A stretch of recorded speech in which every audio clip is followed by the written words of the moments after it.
2026 is about to blow up for superhero fans. MCU, DC, and more movies, shows, cameos, chaos.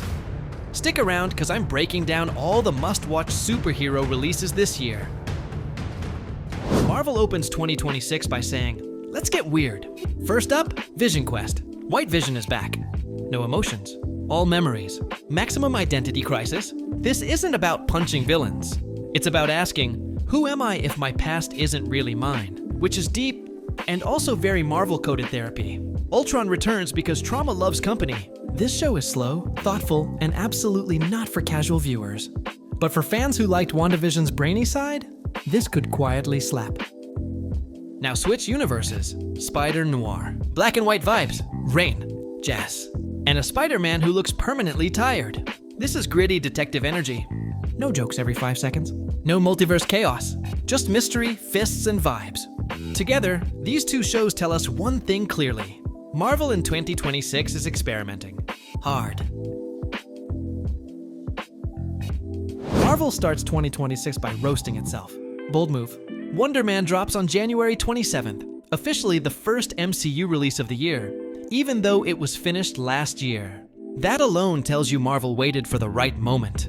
Not the safe one. This isn't a save the world story. It's a survive Hollywood story. Simon Williams is an actor in an industry that loudly claims it's done with superheroes, while he literally is one. The show leans hard into meta-comedy fame, fake smiles, relevance panic, and the fear of becoming yesterday's trend. Tone-wise, funny first, sharp second. But there's weight underneath. Yahya Abdul-Mateen II plays Wonder Man with charm and insecurity, making Simon feel more human than heroic. And then there's Ben Kingsley's Trevor Slattery, back to cause absolute nonsense. Every scene with him feels like a controlled derailment in the best way. Behind the scenes, Marvel reportedly held this project because it didn't fit the old formula, which is exactly why it matters now. All episodes drop at once, signaling confidence. No weekly safety net. What fans are excited for? Something different. A superhero story that asks, what if the world stopped clapping? Wonder Man doesn't open 2026 with explosions. It opens it with honesty and a smirk. January joked, March bleeds. Daredevil Born Again. Season 2 is expected in March 2026, with strong rumors pointing to March 6. Not officially locked, but close enough to hear knuckles cracking. The plot goes full chessboard mode. New York is no longer a playground for vigilantes. Kingpin is done sharing. Wilson Fisk launches an anti-vigilante task force, turning the city into a legal nightmare for anyone wearing a mask. No aliases, no rooftop monologues, just force. So Matt Murdock adapts. Charlie Cox returns, darker, angrier, and done pretending law alone is enough. This season is louder, faster, and way more violent than season 1. Marvel clearly took notes from fans who said, make it hurt again. Big returns? Jessica Jones is back. Punisher is back. And when Frank Castle shows up, subtlety leaves the chat. Cameo rumors are wild. Spider-Man is heavily teased. Not confirmed, but Marvel knows exactly what it's doing by letting that rumor breathe. Behind the scenes, this season was delayed because Marvel reportedly reworked the action and tone. Translation: they made it nastier. Filming wrapped later than planned, but the upgrade was worth it. What fans are excited for most? Street-level chaos. No multiverse excuses. Just fists versus power. Also fun timing, this drops the same month as Invincible Season 4, meaning March is officially emotionally damaging superhero month. Hell's Kitchen is back, and it's playing for keeps. April 8th, no heroes, no mercy. The Boys returns for its final season, and this is it. No spin. No, maybe next year. This is the end of Homelander, one way or another. The setup is simple and terrifying. Homelander is unstable. The boys are desperate, and the line between monster and man, gone. This season is officially confirmed to end differently than the comics, which means nobody's spoilers matter anymore. Anything can happen, and that's scary in the best way. Karl Urban, Anthony Starr, and the entire cast come in knowing this is their last ride. The violence is higher, the satire is sharper, and the show pulls ideas directly from Gen V Season 2, making the universe feel fully connected. Behind the scenes, this season was planned as the ending from the start. No cancellation panic. No rushed wrap-up, just controlled chaos. Filming wrapped clean, which is rare for this show, and honestly suspicious. Fans are excited for one thing above all else: consequences. Someone isn't walking away, someone isn't getting redeemed. And Homelander? Yeah, people are watching just to see him fall. Also, let's be honest, this show has never pulled punches. So expect broken bones, broken morals, and at least one scene that makes Twitter combust. The Boys doesn't want you comfortable. It wants you entertained and a little disturbed. And that's why it works. June goes cosmic, but not cute. Supergirl Woman of Tomorrow hits theaters on June 26th, and this isn't the smiling cousin story you're expecting. This is the first big DCU test of the year, and it's swinging hard. This version of Kara Zor-El is broken, angry, and exhausted. She didn't grow up safe like Clark. She watched her world die.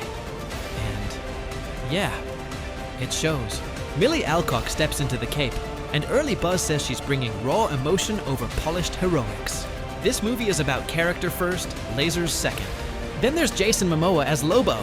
Loud, violent, zero chill. His presence alone tells you this film is not for kids who think superheroes always save the day. Plot-wise, it's a space journey mixed with revenge, guilt, and identity. Not a straight comic adaptation, more of a spiritual one. The DCU is expanding outward, not inward. Behind the scenes, this film was developed quietly and carefully. No rush, no panic rewrites. James Gunn clearly wants this to feel different from past DC attempts.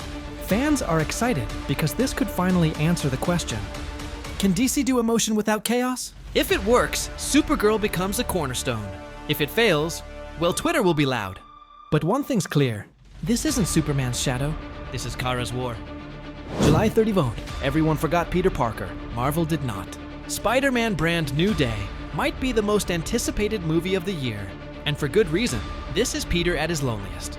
No friends, no fame, no safety net. Tom Holland returns to a quieter life. Small apartment, regular job, friendly neighborhood mode. And then everything explodes. The cast? Insane. Punisher, Hulk, Sadie Sink. And yes, this movie connects directly to Avengers Doomsday. That alone raises the stakes. The plot centers on Peter, trying to stay invisible while chaos keeps finding him. Old villains, new threats, and a moral question that never leaves him alone. Is saving people worth losing yourself? Behind the scenes, this film was shot back-to-back with Punisher, which explains the darker tone. Less jokes, more bruises, more consequences. Cameo rumors are everywhere. Daredevil, street heroes, even cosmic tie-ins. Nothing confirmed, but Marvel is clearly building something big. Fans are excited because this feels like real Spider-Man again. No multiverse circus, no borrowed tech. Just Peter, pain, and responsibility. This isn't a reset, it's a warning. August slows things down, but in a dangerous way. Lanterns arrives around August, and this isn't a shiny space opera. This is DC going serious. Think cosmic crime drama, not laser light party.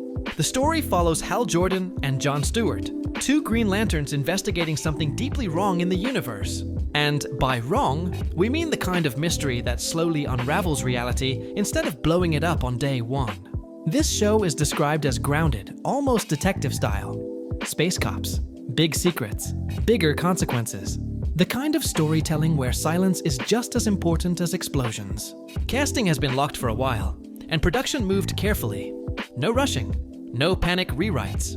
DC clearly wants this to be a backbone project for the new DCU. This is where DC lore expands in a serious way. Fans are excited because this finally treats the Green Lanterns with respect. No jokes first approach, no undercutting tension, just responsibility, duty, and cosmic pressure.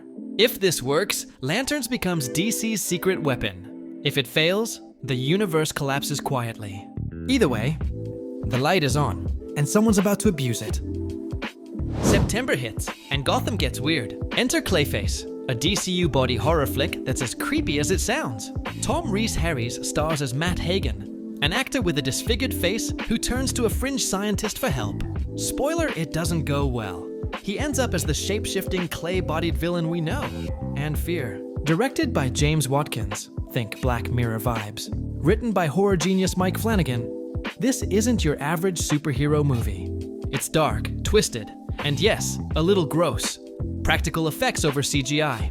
Real nightmares. Clayface is interesting because it could tie into the new Batman's universe. Gotham's villains are slowly taking center stage, and this could be the first body horror style anchor in DC's cinematic plan. Fans are hyped for pure originality, a superhero movie that doesn't feel like every other blockbuster. It's tense, it's thrilling, and it might just sneak into awards season if Flanagan's magic works. Clayface drops September 11, 2026. Get ready to squirm. Yep, you read that right. Marvel's epic Endgame is hitting theaters again, but don't expect a simple rerun. Rumors say there's a new post-credit scene teasing Avengers, Doomsday. So, if you thought you'd seen it all, think again. The re-release is perfect for both nostalgia junkies and newcomers who skipped the original. Expect the classic Hulk punches, Iron Man's heroic last stand, and Thor's, well, Thor things. But now, with a fresh context leading directly into 2026's biggest MCU showdown, Marvel wants to make sure everyone's caught up before Doomsday. It's smart marketing, but hey, we're not complaining Endgame on the big screen never gets old. Fans are buzzing to see the Avengers assemble once more, relive the iconic battles, and speculate on the multiverse chaos that Doomsday will unleash. Grab your popcorn, folks. This isn't just a rewatch, it's a setup for the next MCU chaos. Release date, September 25th, 2026. Why excited? New scene plus ultimate prep for Doomsday. Jon Bernthal is back as Frank Castle, the ultimate bone crusher in a 1-hour hardcore MCU special presentation. Expect maximum carnage in minimal time, following the story of a rogue Punisher.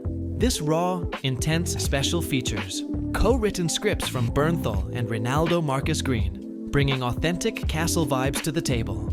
Fans eagerly anticipate a gritty anti-hero adventure, while casual viewers can enjoy it as a standalone. The MCU is presenting a short-form Punisher story. With maximum punch-outs and unabashed violence, this is Frank doing what he does best. Release window, October 2026. All right, buckle up. The Avengers are back, and this time it's personal. For the multiverse, Dr. Doom, yes, Robert Downey Jr. as the villain, is here to fix the multiverse's way, which basically means chaos for every hero we love. The roster, massive. Captain America, Thor, X-Men, Fantastic Four, and even returning veterans from previous MCU projects. It's basically a reunion, but with more punches, more powers, and way more existential crises. Behind the scenes, the scale is insane. Think 7 years of planning finally exploding in one movie. The hype is real because this sets up Avengers: Secret Wars 2027. Everyone's asking, will this be MCU's next big hit, or a crowded mess of cameos? Either way, epic battles, team-ups, and multiverse chaos are guaranteed. Release date, December 18th, 2026. Why excited? Dr. Doom, plus multiverse plus literally everyone you care about. It's chaos, it's big, it's the MCU flexing. Alright, that's all for the 2026 Superhero Madness. If you liked the video, subscribe. Can't subscribe? No worries, just give a like. And if you didn't like it, that's cool too. Drop a comment and tell me why. I'm listening, promise. Until next time, stay awesome, stay nerdy, and I'll catch you in the next one.